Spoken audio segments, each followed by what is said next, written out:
2072 असोज 3 गते जारी भएको थियो। यो जारी हुने मिति हो। यसमा भाग 35 वटा र धाराको कुरा गरियो त 300 कतिवटा 8 वटा र अनुसूची कतिवटा 9 वटा रहेको छ। यो नेपालको संविधान 2072 छ, त्यसमा कतिवटा भाग 35 वटा, धारा 308 वटा, अनुसूची 9 वटा रह्यो। यदि हामी कुरा गर्ने हो भने यसमा 4 वटा असंशोधनीय विषयहरू रहेको छ। असंशोधनीय विषयमा भनेको जनतामा निहित सार्वभौमता, नेपालको सार्वभौमिकता, भौगोलिक अखण्डता र स्वाधीनता। भने नेपालको संविधान 2072 छ। संविधानको पक्षमा मतदान गर्ने सभासदहरू टोटल 507 जना थियो। यसको पक्षमा हैन मत खसाल्ने कतिजना थियो? 507 जना।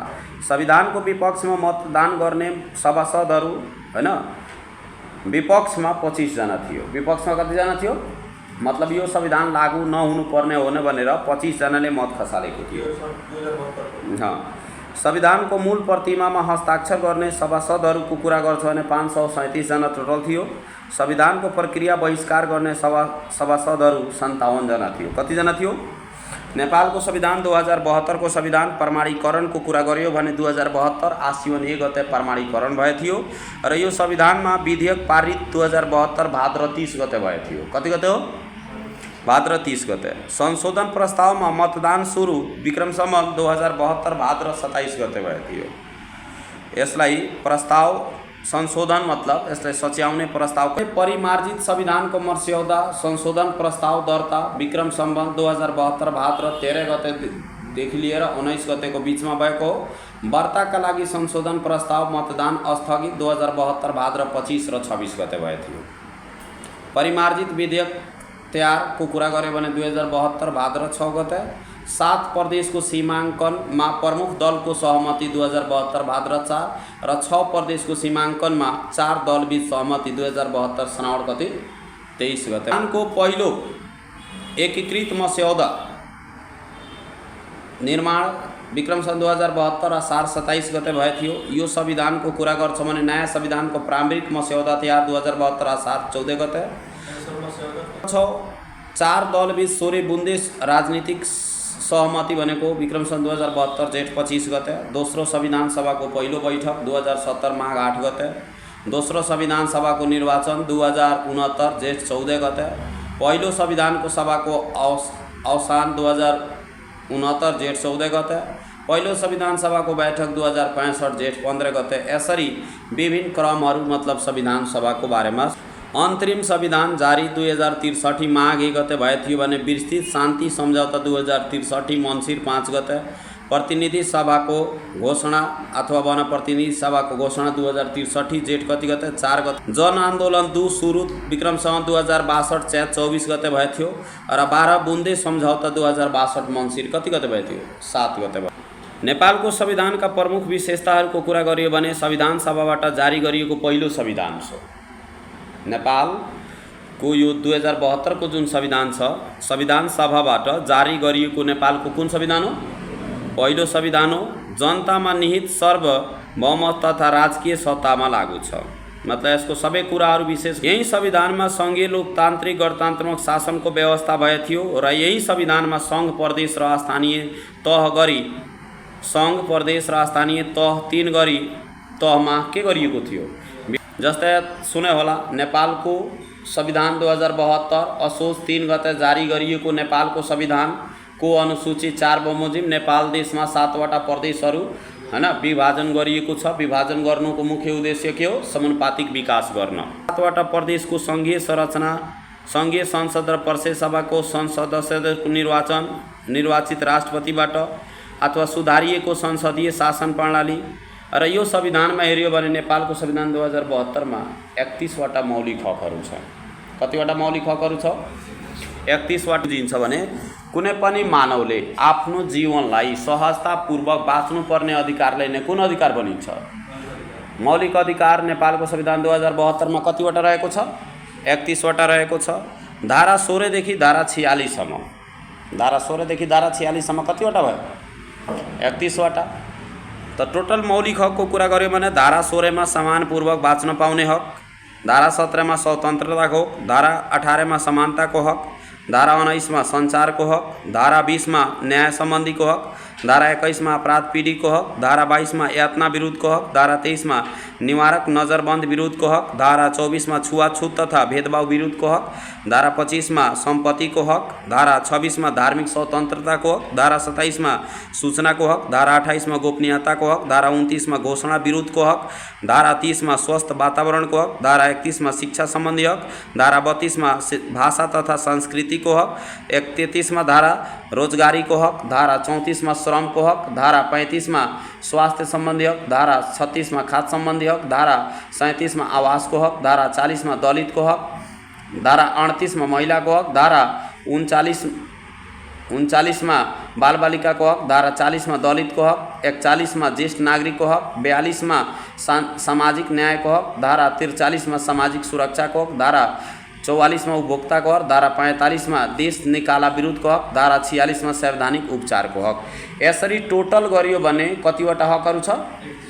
मौलिक हक। यो मौलिक हक पनि नेपालमा जब कुन बेलामा मान्छेलाई प्राप्त हुन्छ? जब देश नर्मल अवस्थामा रहन्छ, मतलब देशमा शान्ति हुहल्ला यो सबै हुँदैन भने, शान्ति रहन्छ भने बुझ्नु होला तपाईले यो हक प्रयोग गर्न पाउँछ। यस्ता पनि मौलिक अधिकारहरू कुनै कुनै बेला रद्द हुन्छ, सबै मतलब खारिज हुन्छ। खारिज भनेको अर्थ उसले नबुझ्नु, खारिज भन्नाले मतलब केही समयको लागि बन्द गरिन्छ। जस्तै देशमा विशेष गरेर कुनै महामारी आयो, जस्तो भर्खर कोरोना काल आएको थियो, त मान्छेलाई तपाईको यो सब रोजगारीको हक, शिक्षाको हक, शोषणको हक, सूचनाको हक, सम्पत्तिको हक, अपराधको हक, सञ्चारको हक, यो सबको हक तपाईले पाउन सक्दैन। त्यसबेला तपाईले आपतकालीन अवस्थामा जुन अधिकार सुनिश्चित गरिएको, प्रधानमन्त्री प्रमुख कार्यकारी हैन 2 वर्षसम्म अविश्वास प्रस्ताव राख्न नपाइने, प्रधानमन्त्रीले संसद विघटन गर्न नपाउने, यो सब नेपालको संविधानको प्रमुख विशेषता हो। मिश्रित निर्वाचन प्रणाली प्रतिनिधि सभामा प्रत्यक्ष निर्वाचित 165 जना र समानुपातिक 110 जना, राष्ट्रिय सभाबाट 7 जना हैन, राष्ट्रिय सभामा प्रदेश सभाबाट निर्वाचित 7 जना र 56 जना गरी र यसरी राष्ट्रपतिबाट मनोनित 3 गरी 59 सदस्यीय हुने गरी हैन निर्वाचित हुन्छ। अर्थात् प्रमुख विशेषतामा प्रदेश सभा एक सदनात्मक, प्रदेशमा प्रदेश संसदबाट निर्वाचित मुख्यमन्त्री, राष्ट्रपतिबाट नियुक्त प्रदेश प्रमुख र विशेष गरेर भन्छ भने सनातनदेखि नै चलिआएको धार्मिक संस्कृतिको संरक्षण लगायत धार्मिक स्वतन्त्रताको पनि धर्मनिरपेक्षताको व्यवस्था गरिएको छ।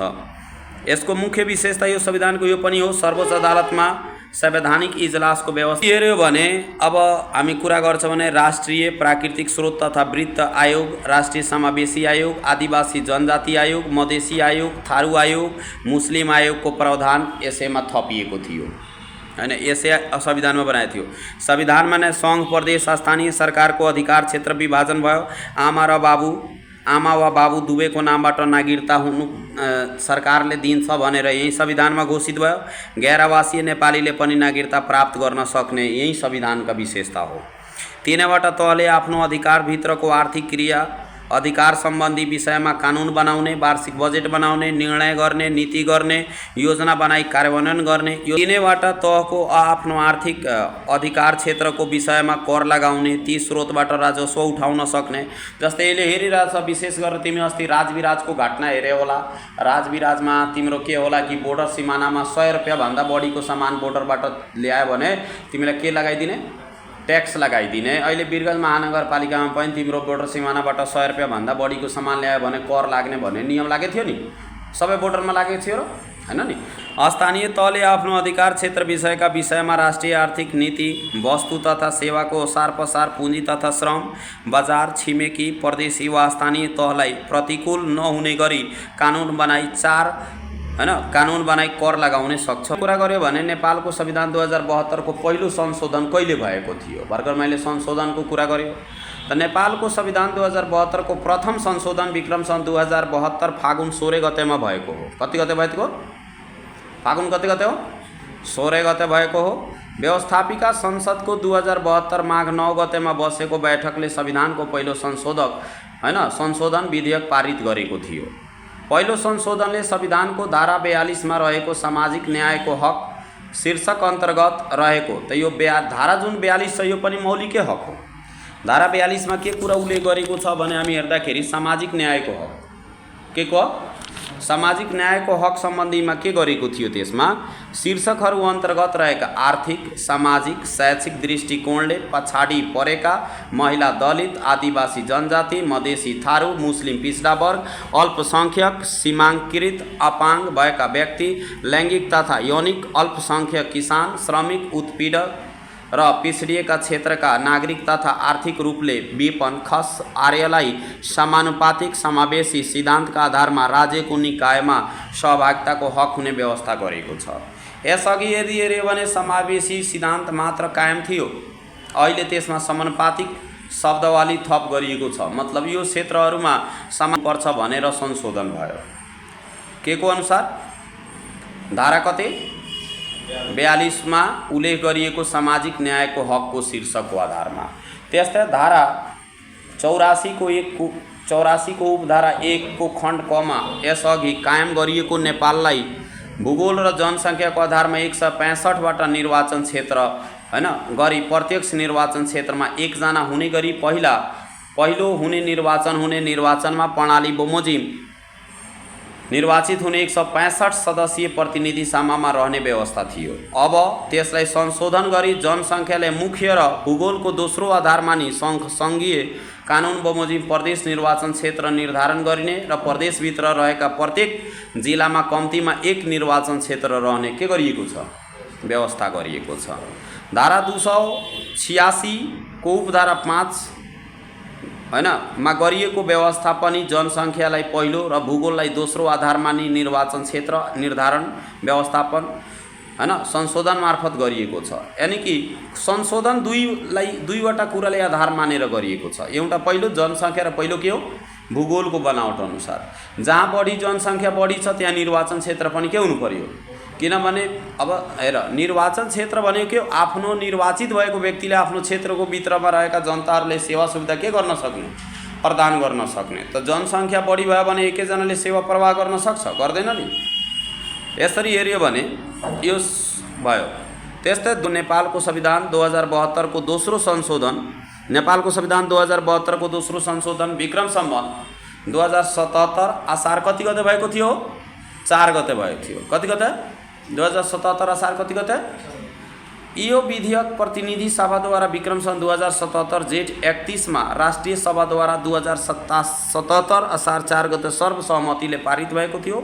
यो संशोधनले नेपालको संविधान 2072 को अनुसूची 3 मा नेपालको निशान छाप भित्र रहेको नेपालको नक्सा पनि संशोधन भएको थियो। हामी पढेको थियो नि विक्रम सम्वत 2077 साल जेठ 9 गते जेठ कति गते 9 गते नेपालको नयाँ नक्सा अर्थात् कालापानी, लिपुलेख र लिम्पियाधुरा सहितको चुचो परेको भाग समावेश गरेर नेपालको नक्सालाई के गरिएको थियो निशान छापमा हालेर निशान छाप के गरिएको थियो परिवर्तन गरिएको थियो। त यो थियो हाम्रो